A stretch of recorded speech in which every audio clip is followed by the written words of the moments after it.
Stage पे Congress party के वरिष्ठ नेता, हमारे प्यारे कार्यकर्ता, भाइयों और बहनों, प्रेस के हमारे मित्रों, आप सबका यहां बहुत बहुत स्वागत, नमस्कार। प्रेस के हमारे मित्र हैं मगर विपक्ष का कुछ दिखाते नहीं हैं।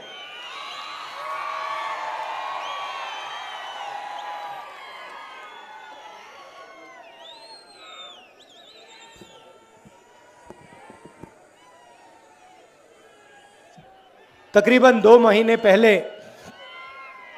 हमने ये भारत जोड़ो यात्रा कन्याकुमारी से शुरू की और आज हम महाराष्ट्र में हैं। दिन भर चले, 6 बजे से चल रहे हैं, 7-8 घंटे चले हैं, 24-25 किलोमीटर चले हैं और हमारे साथ आप सब चले। धूप में, गर्मी में आपने अपनी शक्ति, अपना प्यार इस यात्रा को दिया। इसके लिए मैं दिल से आप सबका धन्यवाद करना चाहता हूं।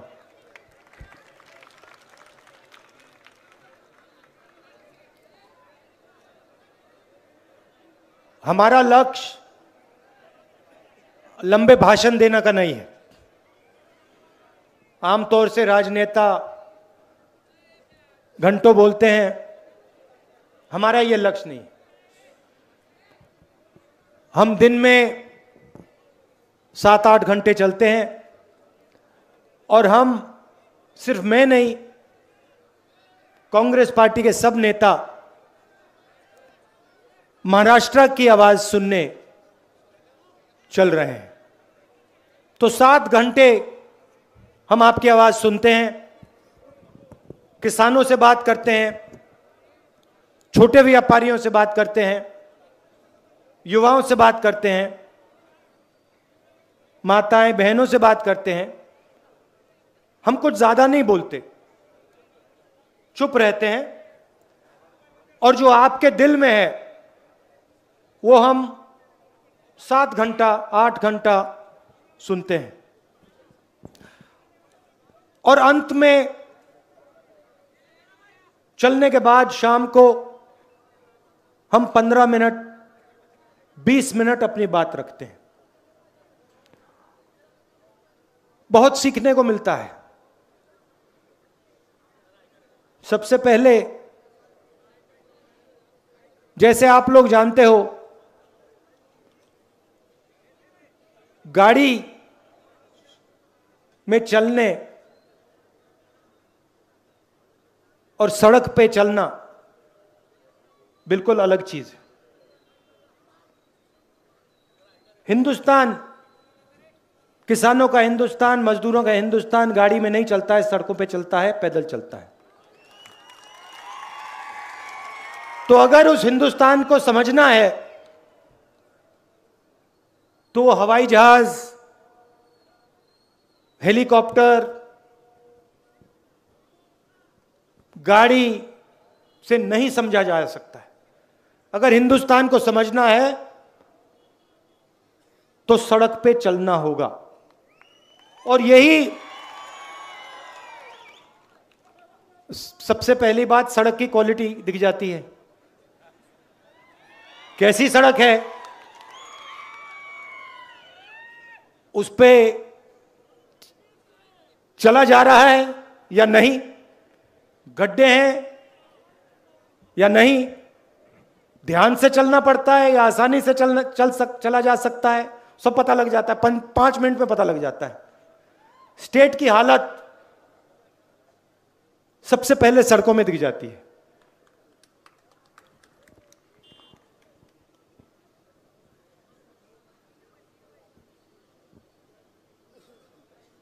खुशी भी होती है। किसी से मिलो, युवा से मिलो, वो अपने सपने के बारे में बताता है, अच्छा लगता है। पढ़ाई के बारे में बताता है, दुख भी होता है। किसानों की आवाज, किसान की बात सुनकर दुख होता है। छोटे व्यापारियों की बात सुनकर दुख होता है।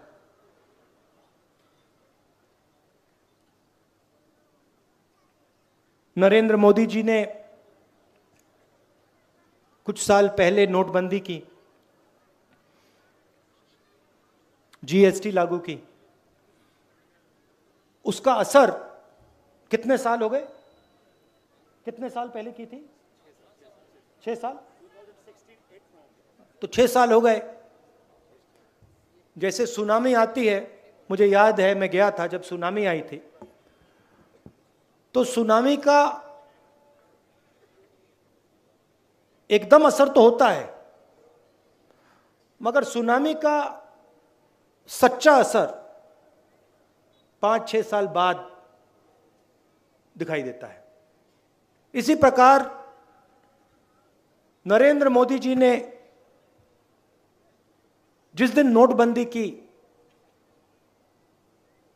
जिस दिन गलत जीएसटी लागू की, उन्होंने हिंदुस्तान पर आर्थिक सुनामी आई। उस समय उन्होंने बोला कि देखो, मैं काले धन के खिलाफ लड़ाई लड़ रहा हूं, काला धन मिट जाएगा।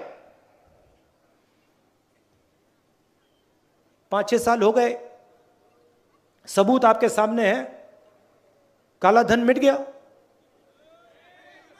गायब हो गया।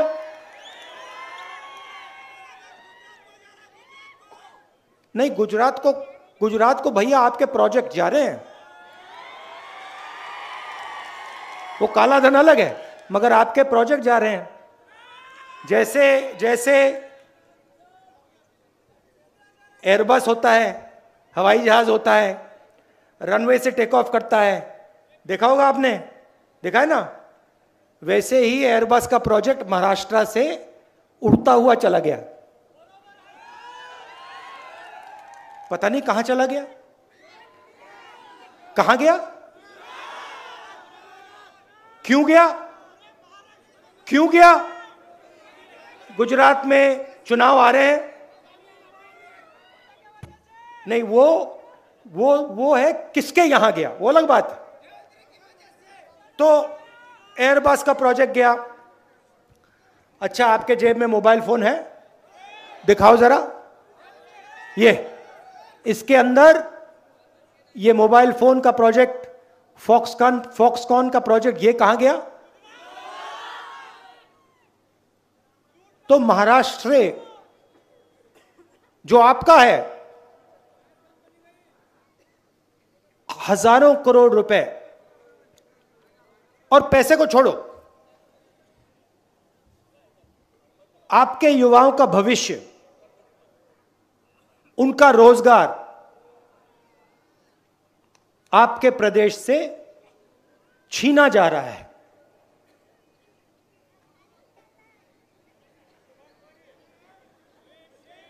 ये अब सड़क पे आप युवा से बात करो, मैंने कहा कि इन सड़कों पे अच्छा लगता है, दुख भी होता है। आज मेरी एक युवा से बात हो रही थी, स्वराज नाम, बस लेके आया था अकेला, 3-4 किलोमीटर हमारे साथ मतलब चल रहा था। राहुल जी मैं आपसे बात करना चाहता हूं, राहुल जी मैं आपसे बात करना चाहता हूं, राहुल जी मैं आपसे बात करना चाहता हूं। बहुत सारे लोग हैं तो लोग आते रहते हैं। आधा पौना घंटा लगा, आया।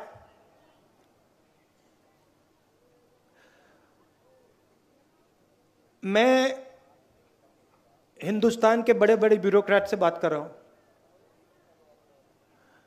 जितना इसको शिक्षा के बारे में मालूम था, हिंदुस्तान की एजुकेशन मिनिस्ट्री में सबसे बड़े ब्यूरोक्रेट को नहीं मालूम।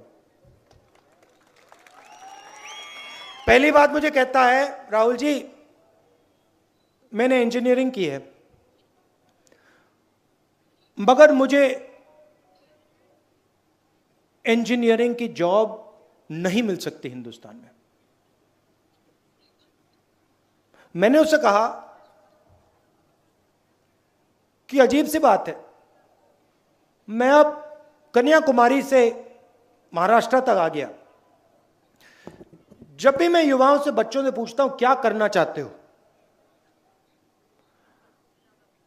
4 ही जवाब मिलते हैं, 5। पहला आईएएस, दूसरा इंजीनियर, तीसरा डॉक्टर, चौथा शाबाश, चौथा आर्मी, और 5वां वो आर्मी और पुलिस मतलब एक ही है, उसको एक ही मानते। 5वां लॉयर, डॉक्टर, लॉयर, आईएएस मतलब सरकारी, पुलिस या आर्मी, और कोई कुछ करना ही नहीं चाहता। तो लड़के ने मुझे बताया, स्वराज ने बताया कि देखो क्यों नहीं करना चाहते, क्योंकि हिंदुस्तान में प्रैक्टिकल शिक्षा नहीं है। मतलब जो भी हम अपने स्कूल कॉलेज में सिखाते हैं, ये 5 काम उससे हो सकता है, उस शिक्षा से हो सकता है, मगर अगर व्यक्ति को, युवा को किसी कंपनी में जाके काम करना है, तो जो उसे स्कूल में सिखाया जा रहा है और जो उसको कंपनी में नॉलेज होनी चाहिए, जमीन आसमान का फर्क है। ये 16 साल का बच्चा मुझे बता रहा है, और यह बात हिंदुस्तान के सबसे बड़े ब्यूरोक्रेट्स को नहीं समझ आ रही। यह है महाराष्ट्र का कमाल। अच्छा, मैंने खुशी की बात बोली तो दुख की बात भी बता देता हूं। मैं आपको बताऊं, आज आपने मेरा दिल तोड़ दिया। हाँ, दिल तोड़ दिया आपने मेरा, दिल तोड़ दिया। मैं आपको बताऊं, सुनोगे? इसी सड़क पे इतनी बड़ी छोटी सी बच्ची मुझसे मिलती है, 6 साल की, 7 साल की। कहती है, पहले मुझे ढूंढ के निकाला, कहती है मैं आपसे मिलना चाहती हूं। तो जब भी कोई बच्चा आता है, मैं उसको सीधा एक टॉफी दे देता हूं। मैंने टॉफी दी, बातचीत शुरू हुई। मैंने कहा क्या करना चाहती हो? अच्छा, महाराष्ट्र की सब लड़कियां डॉक्टर बनना चाहती हैं। तो कहती है मैं डॉक्टर बनना चाहती हूं। फिर मैंने कहा क्या तुम्हारे भाई बहन हैं? कहती है हां, मेरा भाई है। भाई क्या करता है? तुम्हें तंग करता है? हां। लड़ाई होती है? हां। तो ये बातचीत चल रही थी। फिर उसने मुझे बोला कि मेरे भाई कभी कभी मुझे मारते हैं और मैं पापा मामा के पास जाती हूं और वो भाई को कुछ नहीं कहते। तो छोटी सी बच्ची, मैंने उसको कहा कि क्यों तुम्हारे माँ बाप भाई को कुछ क्यों नहीं कहते अगर वो तुम्हें मार रहा है? छोटी सी बच्ची कहती है क्योंकि वो उसको मुझसे ज्यादा प्यार करते हैं।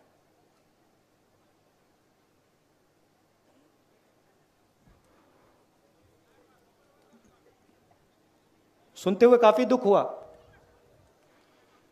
छोटी सी बेटी है, होशियार, मगर उसके माता पिता जिस प्रकार से बेटे को देखते हैं, उस आंख से बेटी को नहीं देखते। इससे आपका प्रदेश कमजोर होता है। सही बोला, गलत बोला? तो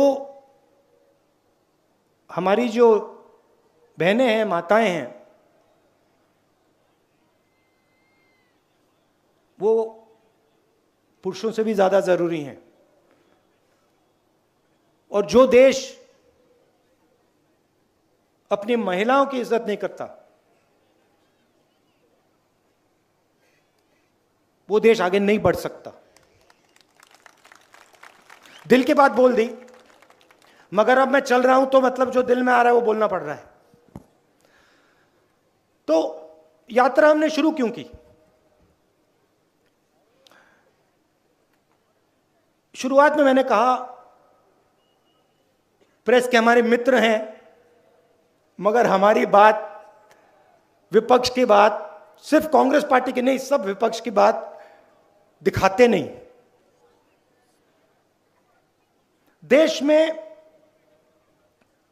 बीजेपी, आरएसएस नफरत फैला रही है, हिंसा फैला रही है, डर फैला रही है। नोटबंदी की,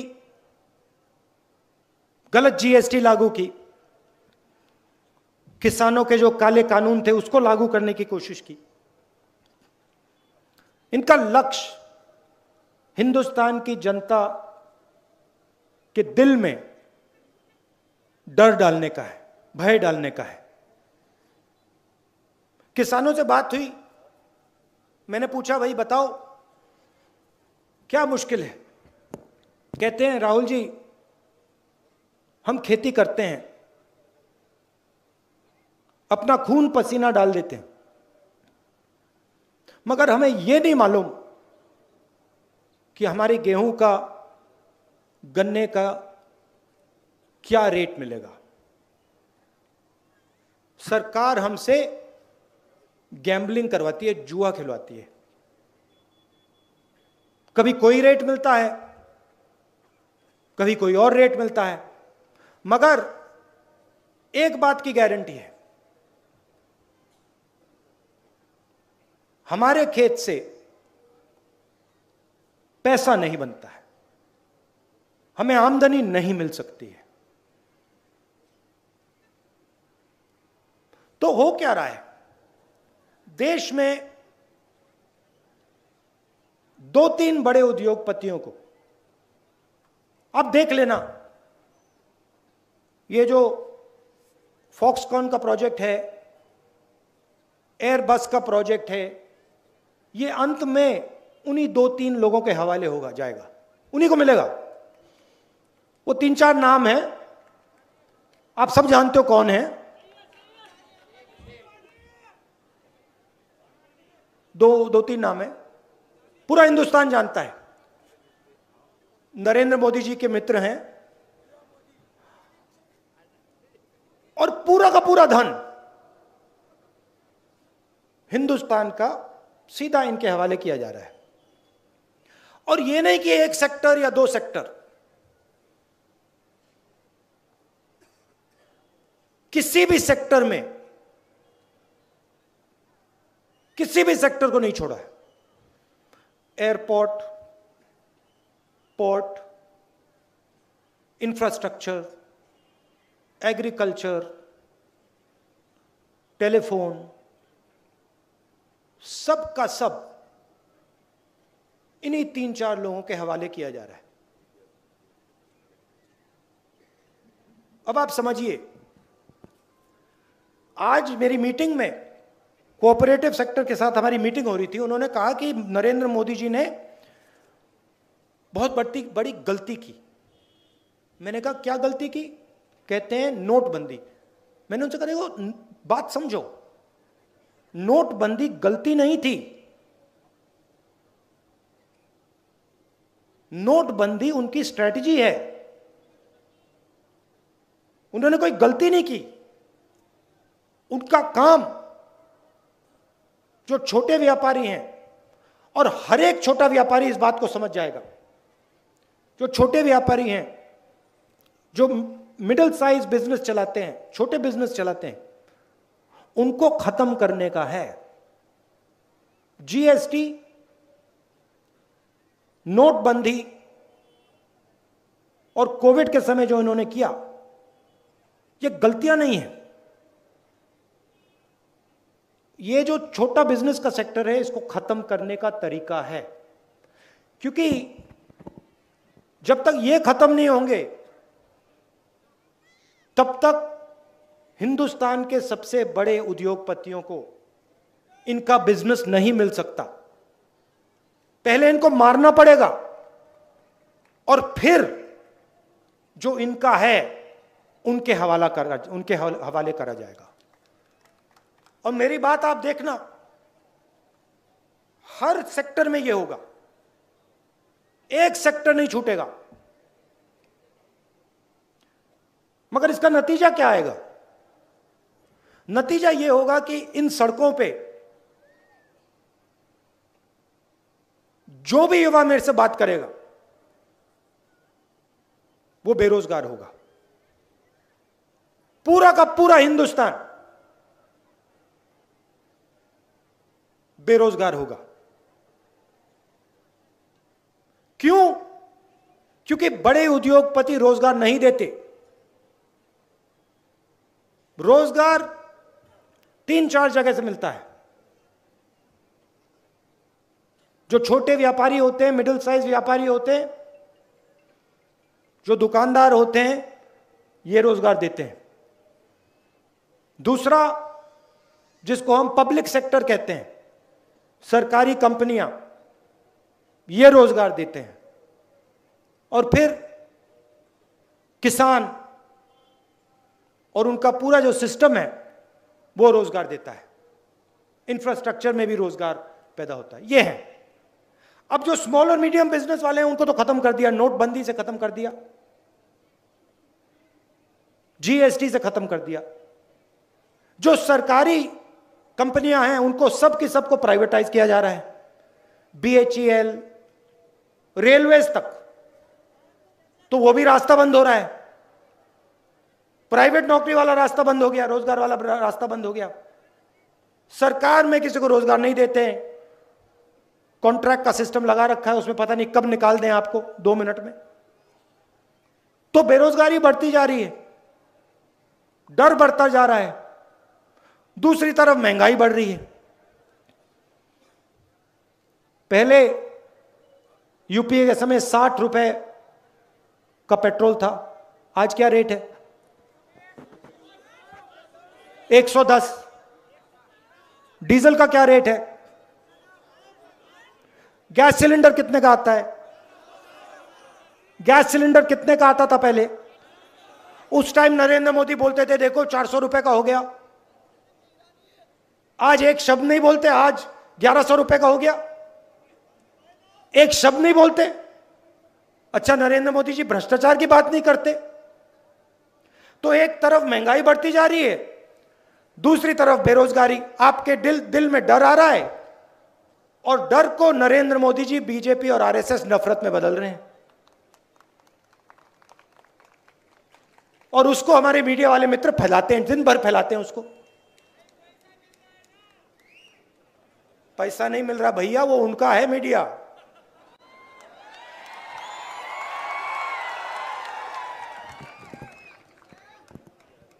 ये भैया किसानों का नहीं है। ये मीडिया जो है गलतफहमी में मत आओ, ये मजदूरों का नहीं है, ये किसानों का नहीं है, छोटे व्यापारियों का नहीं है। ये उन्हीं 2-3 बड़े उद्योगपतियों का औजार है। और इसका काम हिंदुस्तान में नफरत फैलाने का है, हिंदुस्तान में डर फैलाने का है। और मैं आपको एक और बात बता दूं, ये जो हमारे जर्नलिस्ट भाई खड़े हैं ना, इनमें से एक नहीं करना चाहता, ये सब देशभक्त हैं, एक नहीं करना चाहता, मगर चॉइस नहीं है, नौकरी से निकाल देंगे। तो ये है हालत। देखो हंस रहे हैं, मुस्कुरा रहे हैं, देखो सब के सब मुस्कुरा रहे हैं, देखो। तो इसीलिए हमने ये भारत जोड़ो यात्रा शुरू की है। मीडिया वाले हमारी बात ना उठाएं, पार्लियामेंट में हम बात रखते हैं तो देखो क्या करते हैं, माइक ऑफ कर देते हैं ऐसे।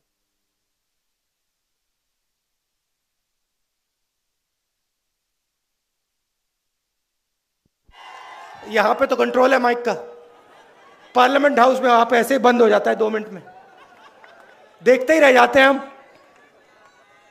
नोटबंदी की बात करो, माइक ऑफ। चाइना की सेना अंदर आ गई, 2000 स्क्वायर किलोमीटर हिंदुस्तान का उठा के ले गए, माइक ऑफ। ना बोलना है बोल लो, किसी को कोई कुछ नहीं दिखाई देगा, कुछ नहीं सुनाई देगा, माइक ऑफ।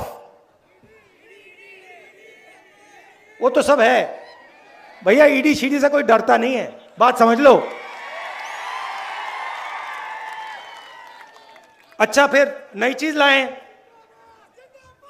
मेरे साथ यहां पे इसी सड़क पे। मैंने कहा आपको, देखो हिंदुस्तान के युवा 5 चीजें करना चाहते हैं। सुनो सुनो, हिंदुस्तान के युवा 5 चीजें करना चाहते हैं। क्या करना चाहते हैं? IAS, police, army, doctor. यहां पे बहुत सारे लड़के आते हैं, कहते हैं कि हम आर्मी में जाना चाहते हैं। पूछता हूं क्यों? हम देश की रक्षा करना चाहते हैं। अब नरेंद्र मोदी जी ने नया काम निकाला है। नहीं, सुनो, मजे की बात सुनाता हूं आपको। अच्छा, देश की रक्षा करनी है ना, सिर्फ 4 साल कर सकते हो, उसके बाद आउट, अग्निपथ। 4 साल के बाद आप देशभक्त नहीं हो सकते। 4 साल आप सेना में काम करो, 6 महीने ट्रेनिंग मिलेगी, और 4 साल बाद घर जाइए, माइक ऑफ। यह है अग्निवीर। आप किसी से भी पूछ लो, किसी युवा से पूछ लो, आर्मी वालों में डिसिप्लिन होता है कहेंगे नहीं, मगर दिल में है। तो चाइना की सेना आती है अंदर, एकदम माइक ऑफ हो जाता है। प्रधानमंत्री कहते हैं कोई अंदर नहीं आया। अच्छा, तो अंदर नहीं आया तो हमारी सेना उनकी सेना के साथ किस बात की बातचीत कर रही है? 22 बार बातचीत हो गई। हमारी सेना कह रही है कि हमारी जमीन ले गए। नरेंद्र मोदी जी कह रहे हैं नहीं, जमीन नहीं गई। नेगोशिएशन में चाइना के लोग कहते हैं कि भैया आपके तो प्रधानमंत्री कह रहे हैं कि जमीन नहीं गई। यह है हालत देश की। इसीलिए हमने ये यात्रा शुरू की है। और यात्रा में बड़ी अजीब सी बात हो रही है। और देखिए, आप सबसे पूछिए, पटोले जी बैठे हैं, चौहान साहब बैठे हैं, इनसे पूछिए। 6 बजे सुबह यात्रा शुरू होती है,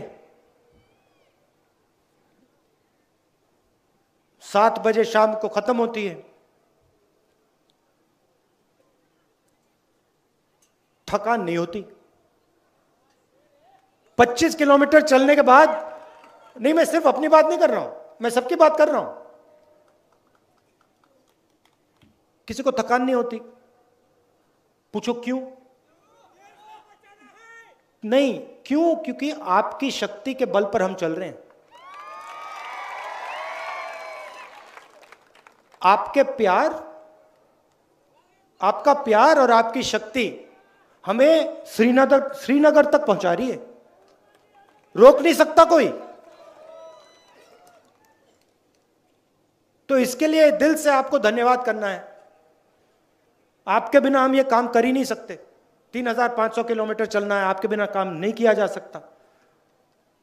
आप मदद कर रहे हो और फिर इन सड़कों पे अपना पूरा का पूरा ज्ञान फ्री में हमें दे रहे हो। तो आप सबका दिल से धन्यवाद करना है।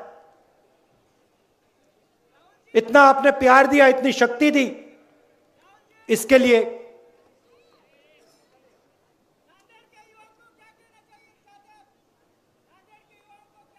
डरो मत, किसी चीज से डरो मत। मैं नरेंद्र मोदी की बात नहीं कर रहा हूं, मैं आरएसएस की बात नहीं कर रहा हूं। जिंदगी में किसी चीज से डरो मत, कभी नहीं डरो। और दूसरी बात सुनो, अगर डरोगे नहीं तो किसी से नफरत करोगे नहीं, हो ही नहीं सकता। तो अपने दिल में से डर को निकाल दो, और जो ये देश है इसमें नफरत मत फैलाओ, इसमें भाईचारा और प्यार फैलाओ। देशभक्ति करनी है। देशभक्ति देश को बांटने से नहीं होती। एक तरफ झंडे को सलूट मारा, दूसरी तरफ एक भाई को दूसरी भाई से लड़ा दिया, यह देशभक्ति नहीं है, यह देश को कमजोर करने का काम है। तो नांदेड़, महाराष्ट्र, हिंदुस्तान के युवा से मेरा एक ही मैसेज है, डरो मत और नफरत को अपने दिल से मिटा दो और देश के लिए काम करो। बहुत बहुत धन्यवाद। नमस्कार, जय हिंद।